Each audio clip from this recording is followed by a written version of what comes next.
Hey everybody, Alex Goff with Goff Rugby Report here, and I am joined by Scholz Award finalist Patrick Madden from Cal Poly. And Patrick, you and I have talked actually like a million times over time, back in your high school and going through EIRA especially.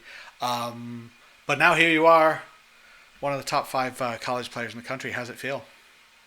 It's pretty unbelievable. I mean, you go down the list, even with that original 18, there's players like the likes of Aaron Matthews, Bronson Tellis, some of those guys. I mean, Aaron growing up through age grade and kind of in Southern California Griffins, that was the guy that I always looked up to. And so even though he's not in the final five, there's guys on that list that kind of paved the way for me, and I know a lot of other people. And having those older guys that have looked to you and say, no, you're good enough, you belong here, and those are the guys that like I will continue to look up to until my rugby career is over. And so, and with these five, and just to be nominated for this award, it's truly is amazing. All right, fantastic. Well, you've been sort of in the mix for a while. You know, high school All Americans and things like that, and you were a highly touted high school player. And there I don't know. It's interesting that you chose to go to Cal Poly, which is a school that's produced Eagles, that's produced some fantastic teams. At the same time, it's also it's very demanding. It's demanding of your time. It's not quote unquote rugby university. What? Why did you choose Cal Poly, and why did you choose the path you're taking? Uh, when I was deciding where I wanted to go to college, it really came down to trying to find the balance of good education with a good rugby program. And so, of course, that kind of dwindles some schools down. And Coach James Tesoriero was always very adamant on my playing style. And he kind of invested in me and said that the way I play, my style of play, really will fit well within the program. He made some promises that we've kind of held true and kind of remaining in that top 25 conversation, which is something that meant a lot to me, and trying to really keep the balance between my academics and getting a degree that I feel like best suit me after rugby in my careers and whatever I choose to do, along with still keeping me on a level playing field, I guess, in the rugby community, Sure. and getting the exposure that I would need to further my rugby career as well. All right, good. So this is sort of the classic student athlete approach here. Is that you want a degree, you're looking far in the future. At the same time, you want to play rugby at a high level. Of course. Right. Okay. Great. We stopped. Your season got cut short, but things were happening at Cal Poly, and I feel like perhaps you had your best rugby to give, when you stopped playing. Yeah, I agree. And I think what we're coming into is we knew after my freshman year, when we had that pretty dominant side of likes like Alex Warmer and some of the Connor Cutterback guys that graduated, we knew we were going to have a bit of a rebuilding period last year, and definitely was that. But this year, we had a really good rookie class, and that crop of sophomore juniors who are going to be coming back next year were really coming in on their own. I tend to say this during interviews and stuff. It's when you look at our lineup, you don't see a bunch of guys that you remember. You don't see names that you've seen before that get scouted a lot, but you see a lot of good athletes and a lot of guys that care a lot about each other. And at the end of the day, I think that's what really makes a good rugby team is you can teach these athletes to be rugby players. But most of them are doing it as a hobby. They do it because they want to stay fit. They're excellent athletes in high school, but they're coming in now and they're finally becoming rugby players. And so it's great to see in that aspect, guys just really coming into their own. And I think with a good crop coming in next year, if everything goes well, and we're back at Cal Poly and back in San Luis Obispo, I think we're going to be looking pretty good. And a lot of people are excited. I mean, Good. you hear the chat with the group chats and all that stuff, and boys are excited for what's to come. People psyched up. Excellent. What about some of the things that you bring to the table? And I've talked about this with a number of players. The idea that you're a really good player in high school. You go to college or you go to a select site. You have to learn to trust your teammates. And I think you and I talked about the trap of trying to do too much on your own, but you got a great sidestep. You pass very well. You accelerate. You're good with the boot. What are the things that you're trying to work on, or that you think you've improved on last year or so?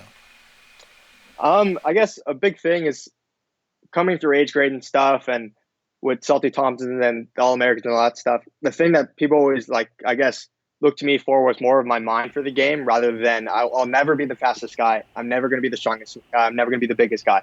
And once you come to terms with that, you work on those aspects, but then you hone your greatest skills. And I think that's my communication and kind of my leadership qualities.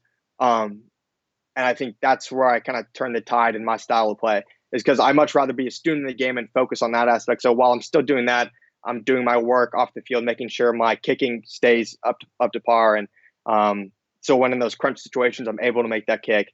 And of course, with Cal Poly, that kind of comes in being the captain, all kicking duties and stuff like that.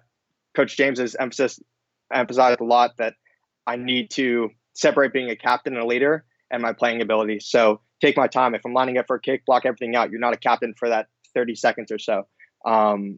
You're a player and you're just have that task at hand. So don't focus about the future. I'm always thinking about the next play. What can I do next? So I think something that I've really improved on is focusing in the now in my game, whether that be this play or this kick or something like that. I'm really trying to build myself physically and continue to push myself mentally. Very nice, very nice. When you started out, who were some of the influences when you first started playing? Oh, geez. I mean, you can go down the list. Yeah. Of course, I started playing I got on my first rugby pitch at 5 years old, which is not like a lot of Americans. And so I was in the first youth club in San Diego. And when that came along, I kind of just picked up. There wasn't anyone else my age. So I was just kind of throwing the ball around. I was there. And then finally got into a real games at maybe U10s, U8s. And then, so you have to think of that grassroots level, the clubs, because they built me up. So that's the Aztecs and Aztec Warriors. I mean, I couldn't be anywhere where I am now without them and kind of the foundation they built for me. And, with Patrick Schuster, there's so many different players there. Nevin Cleek, coaches that built me up. And then once I got to the 8th grade kind of level with Griffin's EIRA, I mean, Schulte Thompson, I have to say he's probably, if I had to think of a good analogy, yeah. He's the Yoda, and I'm just a young paddle. It just he really has taught me a lot as a player and an individual, and having someone that kind of trusts in you and gives you the keys to the car and says go.